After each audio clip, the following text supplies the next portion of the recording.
नमस्कार.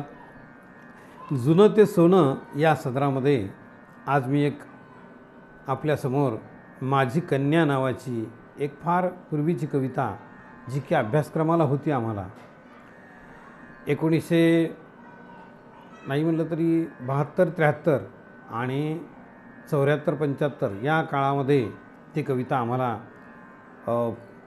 अभ्यासक्रमामध्ये होती.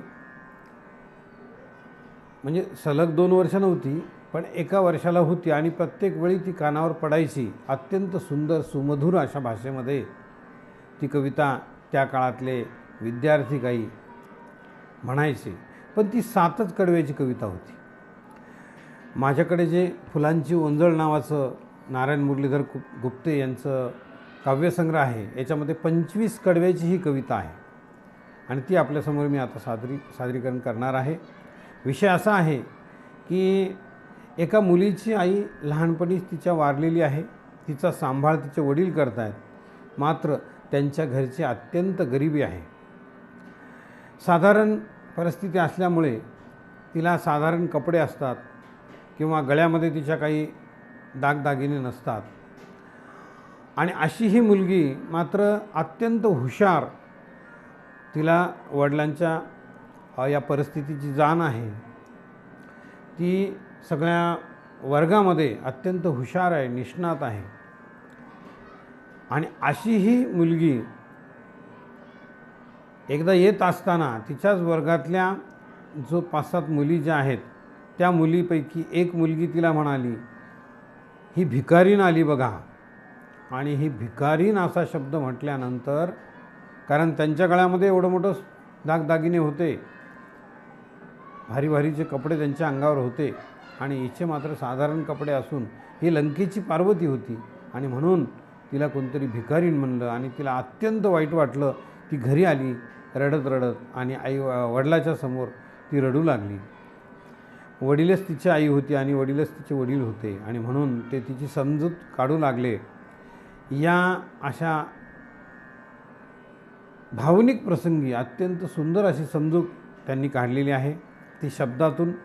आणि कवी नारायण मुरलीधर गुप्ते यांची ही कविता 25 कडव्याची, हिचं शीर्षक आहे माझी कन्या. या कवितेचं वृत्त आहे दिंडी. आपण ऐकूयात. गाई पाण्यावर काय म्हणून आल्या, काग गंगा यमुना हिया मिळाल्या. उभय पितरांच्या चित्त चोरटीला, कोण माझ्या बोलले गोरटीला. उष्ण वारे वाहती नासिकात, गुलाबाला सुकविती काश्मीरात. नंदनातील हलविती वल्लरीला, कोण माझ्या बोलले गोरटीला. पुढे समजूत काढता येते. शुभ्र नक्षत्रे चंद्र चांदण्यांची, दूड रचलेली चिमुकली मन्यांची. गडे भुईवर पडे गडबडून, काग आला उत्पात हा घडून. विभा विमला आपटे प्रधानांच्या, अन्य कन्या श्रीमान कुलीनांच्या. गौर चैत्रीची तशा सजुनी येती, रेशमाची पोलकी छिटेलेती. तुला लंकेच्या पार्वती समान, पाहुनी या हो ऊनी साभिमान. काय त्यातील बोलली एक कोण, आहा आली ही पहा भिकारीन. मुली असती शाळेतल्या चटोर, एकमेकीला बोलती कठोर. काय बाई चित्तात धरायाचे, शहाण्याने ते शब्द वेडप्याचे. पुढे रत्न सोने मातीत जन्म घेते, राजराजेश्वर निज शिरी धरिते. कमळ होते पंकात तरी येते, वसंत श्री सत्कार करायाते. एक एक कडव्यामध्ये अत्यंत सुंदर अशी तिची समजूत ते काढतात. पुढे बघा काय उदाहरण देतात ते. पंक संपर्के कमळ का भिकारी, धुली संसर्गे रत्न का भिकारी. सूत्रसंगे सुमहार का भिकारी, कशी तूही मग मज मुळे भिकारी. बालसरिता विधुवल्लरी समान, नशिबाची चढतीच तव कमान. नारी रत्ने नरवीर असामान्य, याच येती उदयास मुलातून. भेट गंगा यमुनास होय जेथे, सरस्वतीही असणार सहज तेथे. रूप सद्गुण संगमी तुझ्या तैसे, भाग्य निश्चित असणार ते अपेसे. नेत्र गोलातून बाल किरण येती, नाच तेजाचा तव मुखी करीती. पाच माणिक आणखी हिरा मोती, गडे नेत्रा तव लवन स्तुळो येती. लाट उसळूनी जळी खळे व्हावे, त्यात चंद्राचे चांदणे पडावे. तसे गाली हासता तुझ्या व्हावे, उचंबळुनी लावण्यवर वहावे. गौर कृष्णाधिक वर्ण आणि त्यांच्या, छटा पातळ कोवळ्या समवयांच्या. सवे घेऊनी तनुवरी अद्भुताचा, खेळ चालेल गुरंग देवतेचा. काय येथे भूषणे भूषवावे, विविध वसने वा अधिक शोभवावे. दानसीमा हो जेथ निसर्गाची, काय महती त्या स्थली कृत्रिमाची. खरे सारे पण मूळ महामाया, आदिपुरुषाची कामरूप जाया. पहा नवलाई तिच्या आवडीची, सृष्टी शृंगारे नित्य नटायाची. त्याच हौसेतून जगद्रूप लेणे, प्राप्त झाले जीवास थोर पुण्ये. विश्वभूषण सौंदर्य लालसाही, असे मुळताची आज नवी नाही.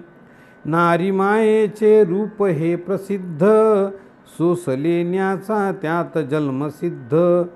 तोच बीजांकुर धरी तुझा हेतू, विलासाची होशील मोगरी तू.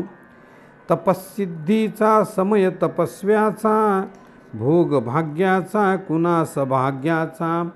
पुण्यवंतांचा स्वर्ग की कुणाचा, मुकुट कीर्तीचा कुण्या गुणीजनाचा.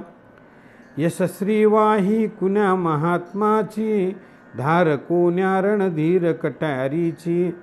दिवस मासे घडवी तसे विधाता, तुला पाहून वाटते असे चित्ता. तुला घेईन पोलके मखमलीचे, कुडी मोत्यांची फूल सुवर्णाचे. हौसबाई पुरवीन तुझी सारी, परी आवरी हा प्रलय महाभारी. रडताना काही थांबेना ती, आणि म्हणून तिची वारंवार वेगवेगळ्या पद्धतीने तिचे वडील तिची समजूत काढतात, पण तरीही ती काही रडताना थांबत नाही. तिला अत्यंत वाईट वाटलेले. पुढे ते म्हणतात, ढगे मळकट झाकोनी चंद्रिकेला, तिच्या केले उद्विग्न चांदण्याला. हास्यलहरीनी फोडूनी कपाट, प्रकाशाचे वाहवी शुद्ध पाट.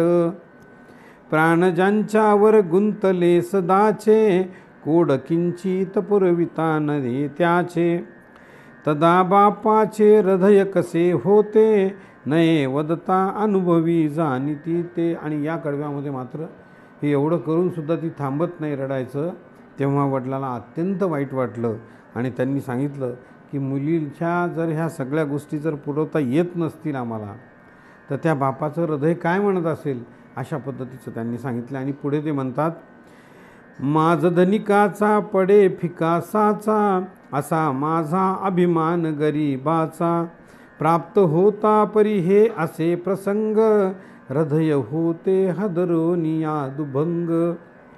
आणि शेवटी म्हणतात ते की देव देतो सद्गुणी बालकांना, काय म्हणून आम्हास करंट्यांना.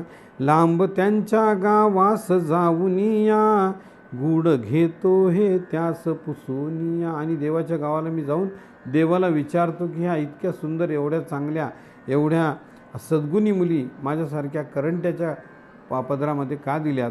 आणि जेव्हा असे त्यांनी शब्द टाकले, तेव्हा मात्र त्या मुलीचे रडणं थांबलं, आणि तिने काय केलं बघा. गावी जातो ऐकता त्याच काली, पार बदलुनी ती बालसृष्टी गेली. गळा घालून करपाश रेशमाचा